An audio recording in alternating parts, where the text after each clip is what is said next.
Hello friends, कैसे हैं आप सब। उम्मीद करता हूँ आप सब अच्छे होंगे और आपकी स्टडी बिल्कुल अच्छी चल रही होगी। तो आज की इस वीडियो में डिस्कस करेंगे एएलपी और टेक्नीशियन के मोस्ट इम्पॉर्टेंट क्वेश्चंस के बारे में डिस्कस करेंगे, जो कि फीटर, टर्नर, वेल्डर, मशीनिस्ट के रहने वाले हैं। और ये जितने भी सारे क्वेश्चंस रहने वाले हैं सभी इसके जहाँ जो सर हैं इन्हीं के बुक से लिया गया है। ये 83 सेट रहने वाला है। इसके पहले मैंने 82 सेट दे रखा है।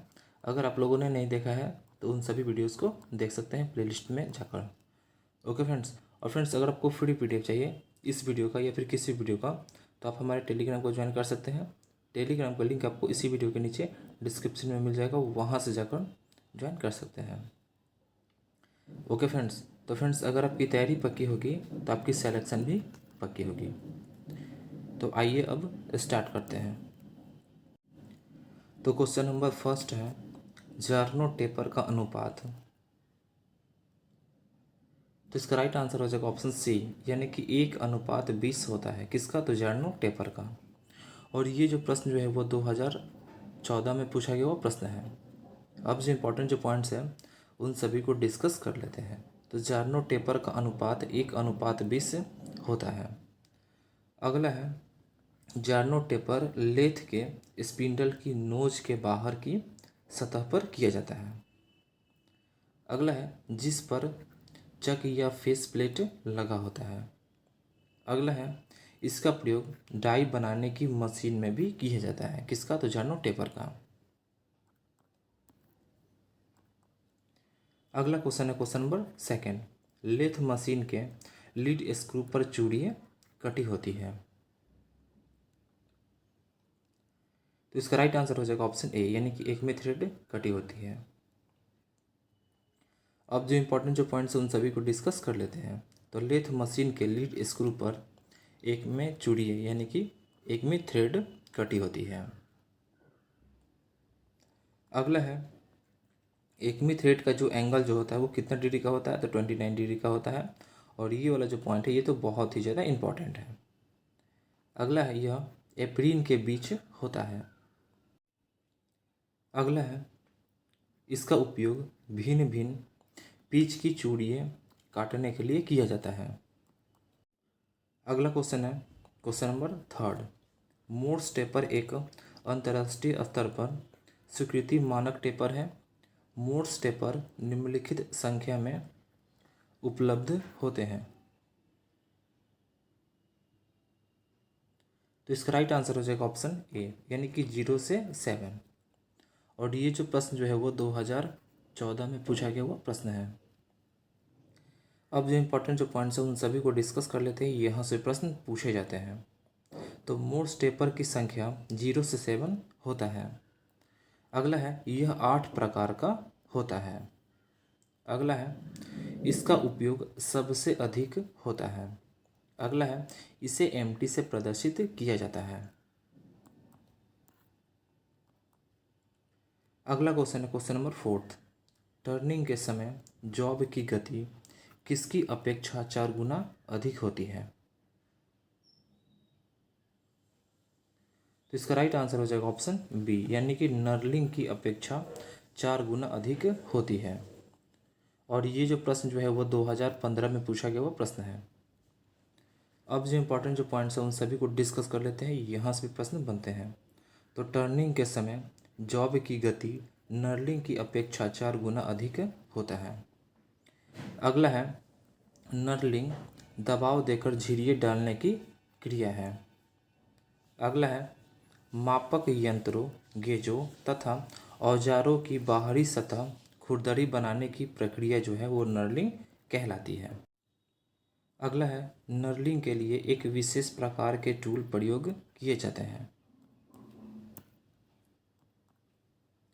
अगला क्वेश्चन है question number 5, electro discharge machining में कटिंग टूल बना होता है। तो इसका राइट आंसर हो जाएगा ऑप्शन डी, यानी कि ग्रेफाइट का बना हुआ होता है। और ये जो प्रश्न जो है वो 2015 में पूछा गया वो प्रश्न है।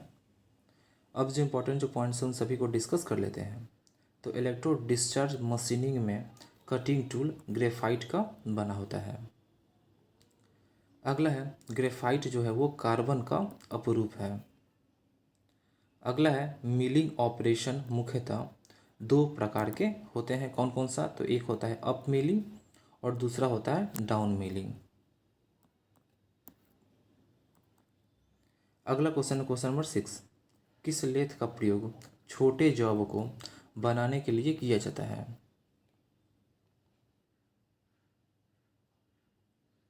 तो इसका राइट आंसर हो जाएगा ऑप्शन ए, यानी कि बेंच लेथ का। अब जो इंपॉर्टेंट जो पॉइंट्स हैं उन सभी को डिस्कस कर लेते हैं। तो बेंच लेथ का प्रयोग छोटे जॉब बनाने के लिए किया जाता है।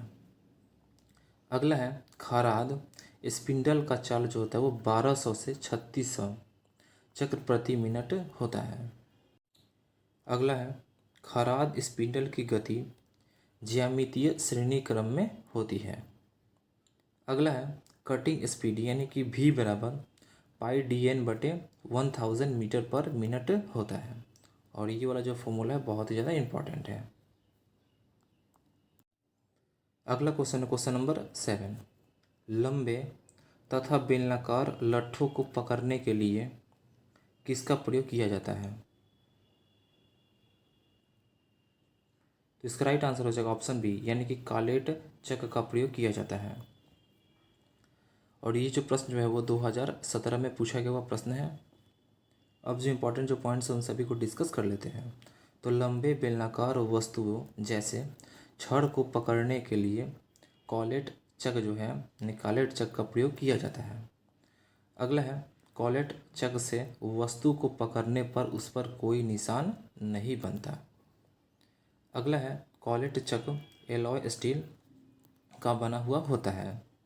अगला है कॉलेट चक का प्रयोग शीघ्र सेंटरिंग के लिए भी किया जाता है। अगला क्वेश्चन है क्वेश्चन नंबर 8। टेल स्टॉक किसका बना होता है? तो इसका राइट आंसर हो जाएगा ऑप्शन ए, यानी कि कास्ट आयरन का बना हुआ होता है। और ये जो प्रश्न जो है वो 2016 में पूछा गया वो प्रश्न है। अब जो इम्पोर्टेंट जो पॉइंट्स हैं उन सभी को डिस्कस कर लेते हैं। तो टेल स्टॉक कास्ट आयरन का बना होता है। अगला है टेल स्टॉक को गाइडवेज की सहायता से लेथ बेड पर आगे पीछे किया जा सकता है, जबकि हेड स्टॉक को नहीं किया जा सकता है। अगला है इसका उपयोग जॉब के फेस पर छिद्र करने के लिए किया जाता है। अगला क्वेश्चन है क्वेश्चन नंबर 9। स्टडी रेस्ट का प्रयोग किया जाता है।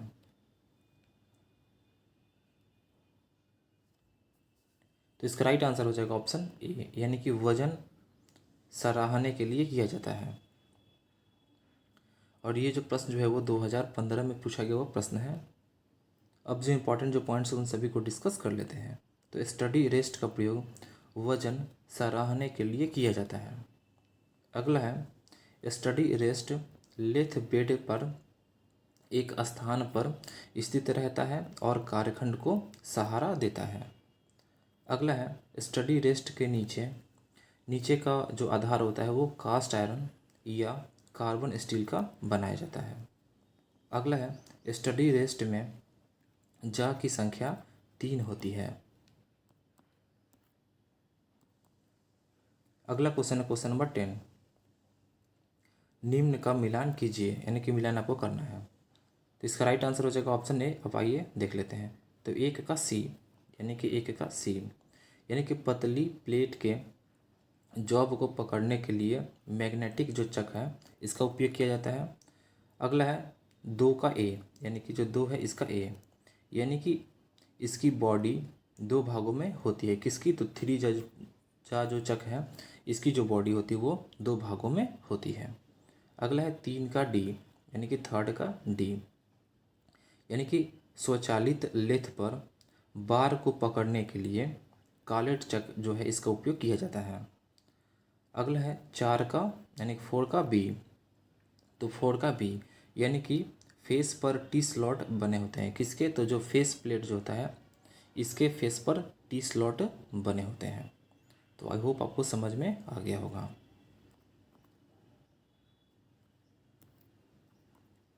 अगला क्वेश्चन है question number 11। Radial drilling machine किस प्रकार के कार्यों के लिए किया जाता है?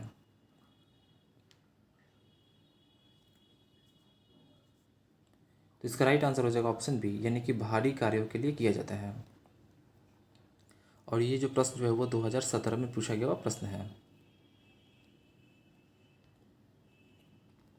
अब जो इम्पोर्टेंट जो पॉइंट्स हैं उन सभी को डिस्कस कर लेते हैं। तो रेडियल ड्रिलिंग मशीन का प्रयोग हैवी कार्य के लिए किया जाता है, यानी कि भारी कार्य के लिए किया जाता है। अगला है रेडियल ड्रिलिंग जो मशीन है, इसके बारे में कुछ पॉइंट्स को डिस्कस कर लेते हैं। तो यह मशीन बड़े व भारी कंपोनेंट्स पर ड्रिलिंग करने के लिए इसका उपयोग होता है। अगला है इसमें कॉलम पर मशीन की आर्म रेडियस में घूम सकती है। अगला है इस मशीन के कुछ विशेष लक्षण निम्न है। कौन कौन सा लक्षण है उन सभी के बारे में डिस्कस कर लेते हैं। तो पहला है बड़े साइज के सुराखों के लिए उच्च सामर्थ्य। दूसरा है क्लैंपिंग के लिए बड़ी सरफेस तथा स्पिंडल व बेस के बीच अधिक रेंज में ऊंचाई। अगला है अधिक रेंज में स्पिंडल स्पीडें। अगला है आर्म को 1 मीटर की सहायता से ऊपर या नीचे किया जाता है। अगला क्वेश्चन है क्वेश्चन नंबर 12। निम्नलिखित में से किस मशीन में कई सारे हेड्स एक पंक्ति में होते हैं और वे अलग अलग चल सकते हैं? तो इसका राइट आंसर हो जाएगा ऑप्शन सी, यानी कि गैंग ड्रिलिंग मशीन में। और ये जो प्रश्न जो है वो 2017 में पूछा गया प्रश्न है। अब जो इम्पोर्टेंट जो पॉइंट्स हैं उन सभी को डिस्कस कर लेते हैं। यहाँ से प्रश्न बनते हैं। तो गैंग ड्रिलिंग मशीन में कई सारे हेड से एक पंक्ति में होते हैं और वे अलग अलग चल सकते हैं। अगला है गैंग ड्रिलिंग मशीन के बारे में कुछ पॉइंट्स को डिस्कस कर लेते हैं। तो इसको एक हल्की टेबल या बेस पर पिलरों के साथ कई ड्रिल मशीन हेड माउंट किए रहते हैं। अगला है इसका प्रयोग बहुत अधिक मात्रा में बहु उत्पादन करने के लिए किया जाता है, जहां पर एक ही जॉब पर विभिन्न सुराख किया जाता है।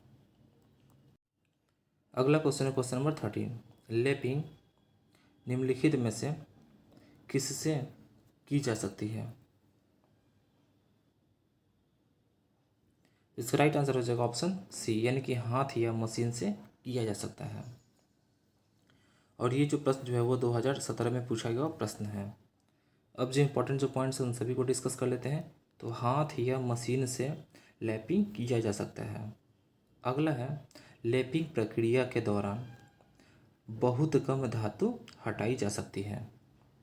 अगला है अतः इस प्रक्रिया के द्वारा हम कार्यखंड के साइज या ज्यामितीय निर्माण नहीं कर सकते हैं। अगला है लैपिंग द्वारा 0.005 mm से 0.01 mm तक धातु की परत हटाई जा सकती है। अगला क्वेश्चन है क्वेश्चन नंबर 14। लैपिंग के लिए धातु हटाने की दर क्या है? तो इसका राइट आंसर हो जाएगा ऑप्शन बी, यानी कि निम्न। और ये जो प्रश्न जो है वो 2017 में पूछा गया प्रश्न है। अब जो इम्पोर्टेंट जो पॉइंट्स हैं उन सभी को डिस्कस कर लेते हैं। तो लैपिंग के लिए धातु हटाने की दर निम्न होती है। अगला है लैपिंग द्वारा 0.005 mm से 0.01 तक धातु की परत हटाई जा सकती है। अगला है लैपिंग प्रक्रिया के दौरान बहुत कम धातु हटाई जाती है। अगला है लैपिंग करने के लिए बेलनाकार कारखंडों को लेथ मशीन पर अथवा ड्रिल मशीन चक में पकड़कर घुमाया जाता है। अगला है लैपिंग प्रक्रिया बहुत धीमी प्रक्रिया होती है। अगला क्वेश्चन है क्वेश्चन नंबर 15। होनिंग एक घर्षण मशीनिंग प्रक्रिया है जिसे निम्नलिखित में से किसके ऊपर प्रयुक्त किया जाता है? तो इसका राइट आंसर हो जाएगा ऑप्शन सी, यानी कि गन बैरल। और ये जो प्रश्न जो है वो 2017 में पूछा गया प्रश्न है। अब जो इम्पोर्टेंट जो पॉइंट्स हैं उसको भी डिस्कस कर लेते हैं। तो होनिंग एक घर्षण मशीनिंग प्रक्रिया है जिसे गन बैरल के ऊपर प्रयोग किया जाता है। अगला है गन बैरल तोप खाने के टुकड़ों और हवाई बंदूकों जैसे बंदूक प्रकार के हथियारों का एक महत्वपूर्ण हिस्सा है। तो फ्रेंड्स आज के लिए इतना ही। वीडियो कैसा लगा? अगर आपको वीडियो अच्छा लगा हो तो वीडियो को लाइक करें, चैनल को सब्सक्राइब करें और बेल आइकन को दबाएं ताकि कोई भी नोटिफिकेशन हो उसका मैसेज आपके पास सबसे पहले पहुंचे। और फ्रेंड्स अगर आपको फ्री पीडीएफ चाहिए, फ्री पीडीएफ, तो आप हमारे टेलीग्राम को ज्वाइन कर सकते हैं। टेलीग्राम का लिंक आपको इसी वीडियो के नीचे डिस्क्रिप्शन में मिल जाएगा, वहाँ से जाकर ज्वाइन कर सकते हैं। और अभी तक आप लोगों ने खजाने वाले वीडियो को नहीं देखा है तो जाकर देख लें, क्योंकि 5 से 6 नंबर यानी कम से कम 5 से 6 नंबर तो पक्के यहीं से आएंगे ही आएंगे, यानी कि इससे ज़्यादा प्रश्न भी पूछा जा सकता है। इसीलिए इस वाले वीडियो को एग्ज़ाम से पहले देखना बिल्कुल भी ना भूलें। ये सभी ट्रेडों के लिए है। Okay friends, thanks for watching.